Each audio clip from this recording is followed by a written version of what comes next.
Yo, what's up everybody, what's poppin', what's Gucci? Welcome your sexy faces back to another video and to today's channel. Into today's video. Now just like the Xbox video, it's been about maybe a week or two since I recorded the initial unboxing. And that's because I noticed the audio on that video as well, and as well as the next video coming out. Well, I think that video is already out by then. But I fixed the issue, no worries. I'm back here in my room again like always for a take two. Gonna make sure I do this right and do it professionally. But yeah, sir, here's another look. As you can see with my Halo ring light, this thing is like scratched the fuck up. Man, when I saw the listing on eBay, that thing looks so fucking clean. But them eBay listers over here, they know exactly what angles to capture you at. It's like the people who take photos of these DSs, they work for like an OnlyFans type of fucking modeling agency where they're just able to find that perfect angle to represent its nice curves and highlights that it has to offer. And one thing I noticed when I created the Xbox video is I didn't get age restricted. And I'm not sure it's because like I talked a little bit before I started smoking. I think I might have just found a way to beat the system, or who knows. I do also want to apologize for the air fan over here going on. It's gonna be a hot ass fucking weekend. 4th of fucking July.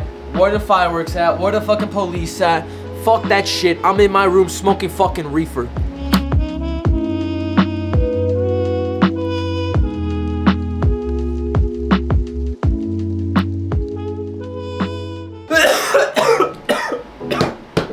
And in the time from unboxing till now recording, I've had a lot of time to be playing with this DSi. And let me tell you, this right here was a great fucking investment. In terms of investing in, I did notice a little things that kind of like almost had me returning this thing. For example, that little hinge right there is a little loose. And then I also noticed maybe, I don't know if like someone assembled this or they probably refurbished it or some bullshit. Didn't do the best job, I would say. But hey, it looks brand fucking new besides the little scratches back here. It's a nice little bronze color. It even comes with the fucking stylus itself. Not many DSs, including when I was like a kid, came with the stylus, or you just end up losing the stylus and have to use some other shit. Like when I used to play Pokemon Diamond a lot, where the fuck is my ashtray? It was always required to like have a DS. It was always required to have like a little stylus, but I didn't have one then. The closest thing I had to a stylus that would work is this necklace that I had that had like a little Saint Mary pendant on it, and I would just use it and scratch the fuck out of that screen. Like there's this one thing that you have to make like poffins or some shit in the game, and it requires you to mix and do swirls. So all right here was just scratched the fuck up. After a while, you just couldn't really see much. I mean, sure, yeah, nowadays you can download emulators onto your phone, play games off your phone, but I wanted to do much more than just play your basic ass fucking Pokemon Fire Red, Pokemon Emerald. No. I wanted to play some fucking games. Like, I can emulate Game Boy games on the PC, but why would I want to do that? I'm trying to take that shit to go on the run. And having it on my phone, it would just kill the battery a lot quicker and a lot sooner. And I'm not trying to do none of that. I like my phone. It does provide a little escape from reality when I need to be. But nothing will come close, even comparison to having like a handheld console. Let me know down in the comments below what you guys had as a handheld console, or even like your first one. The Game Boy SP was fucking goated back in my day. I used to love playing that game, that console. It was just so handheld, so compact. You can fold it up. It made you feel a lot cooler than everyone else. As you can see, this thing is jailbroken, modified, whatever the fuck you want to call it. Got a nice little nebula theme onto it. I don't have that many games right now because I'm still stuck on Pokemon Platinum. I almost finished it. I'm about to get to the Elite Four Victory Road. Here the fuck I come.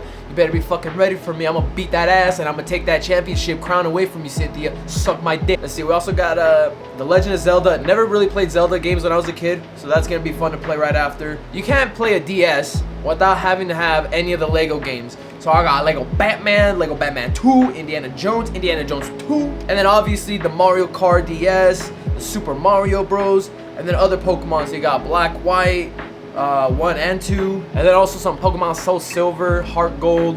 What else? Pokemon Ranger, and last but not least, Super Mario 64 on the DS. Back when that game was on the 64, I loved playing the shit out of that game. Little old me didn't know what the fuck to do, but I was just still going back to it, replaying it, just collecting the same old stars. In today's society, it's a lot easier just to pull up a guide on YouTube and do a little walkthrough, even find some cheat codes, and also learn like little speed running methods and how to just get through levels a lot quicker without having to really complete the whole thing. And that's the one great thing I love about YouTube and the technology we have. Anytime when it comes to video games, I mean, it's also a double-edged sword. Because look, when you have all this information available on the game, it kind of gets rid of that mysteriousness that it has when you first played through the game. Because when I was younger, I never really looked up guides because you weren't able to. I didn't have internet. You weren't able to look up guides unless you had like that paperback one that you would have to go to Costco, that you would have to go to GameStop for, purchase it, look through it, and then possibly return it back once you made 100 copies of it. The point is, there's already like a lot of walkthroughs and tutorials and how to beat certain games. Actually beat every fucking game there is imaginable. Shit, there's like that one game, it's up, going up, I'm not fucking sure, with the little kid jumping around, bouncing around, like where the fuck is this kid's parents at, going out here out of outer space, walking in a black hole, and then boom, turns into a fucking astronaut. Como way. There's already world record speedruns for that thing. Last time I saw it was maybe 19 minutes, probably is a lot faster now, but it just goes to show you, if you just put, thinking about it now, even then, there was probably obviously blogs, forums, chat rooms, all this type of stuff for video games back then. Like obviously there was probably 4chan, Reddit to figure out how to play games. But me, I'm talking about me right here in this specific situation right here. I'm more of a visual learner, and if I don't see visually what I'm trying to do or what's gonna be done, what's next, I can't compute it. My brain can't put shit together. Having some shit written down, I'm just like, what? There's a lot more questions than answers. So me seeing something done, it's a lot easier for my brain to handle and understand.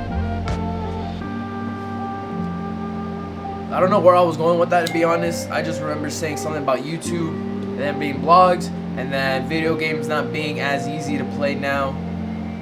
I don't fucking know. But hey, look, one thing I didn't realize though, is this thing, it's about the same size as an iPhone. The fact that you can fold it up and you got 2 screens right there instead of 1, I think it just makes it a no-brainer to get a handheld like that. I mean, shit, at one point I was even looking into getting like the Android handhelds I was looking at. Even just like the little smaller ones that just had a 1 display screen. For me, it was primarily just wanted to play DS games. I didn't give 2 shits about 2DS, the 3DS games. No, none of that. I grew up majority having that 3DS on me everywhere I went. Whether it was going on the school bus as a little kid, traveling just places, going to TJ, down to San Diego, coming back, having the little handheld console was just life at its peak right there as a kid.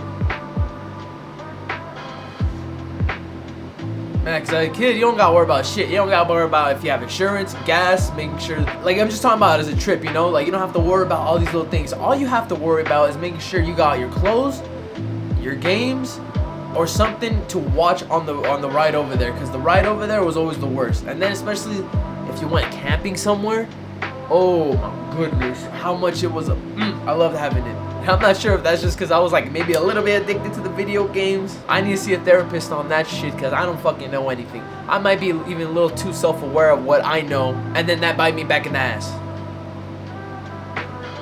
Like sometimes at night, I just leave my monitor on right here, watch some Inuyasha, go in my bed, lay down, have the headphones on, just listen to that while I'm playing my video games. Because for some reason, me and the boys were playing Fortnite the other day, and I'm right here just playing, and as soon as I die, I have the DS just waiting right here. That's good. Like literally waiting just right here, and my keyboard be right in front of it. So anytime I die, I pick up the DS, and just be playing my shit. It's also nice having just single player games to have on the go. That way my back is not just aching from sitting on this chair all goddamn day long. From whether it be playing video games, editing videos, or just being on the PC watching YouTube and shit. Gives me a reason to get off of this, go to the living room, maybe we'll like have some TV in the background, you know, and just play my Pokemon in peace. Have no one bother me, smoke my joint, take a couple dabs, maybe a couple rips of the bowl right before I go into the living room. That way I can play video games high as fuck, which honestly make it a lot better.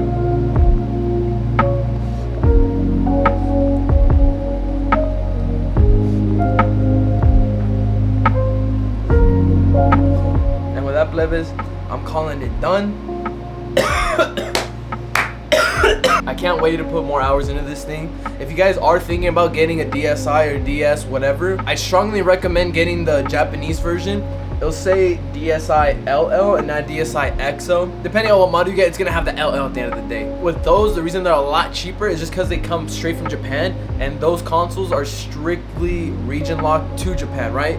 But as soon as you buy it, mod it, you're able to just change the language on the actual DS itself and not have to like go through some voodoo tree and soldering some bullshit like you have to do with other consoles. I don't fucking know. It's not that complicated, trust me. All you need is just the SD card, some basic computer skills, and you have yourself a modded Japanese DS for really cheap. Anyways, I hope you guys enjoyed the video. Let me know down below if you guys ever had one of these DS consoles, or what was your handheld console of choice as a kid growing up. And as always, stay up, stay high, but more importantly, stay sexy, folks. Love y'all. I almost just fucking saw my life flash before my eyes. Peace.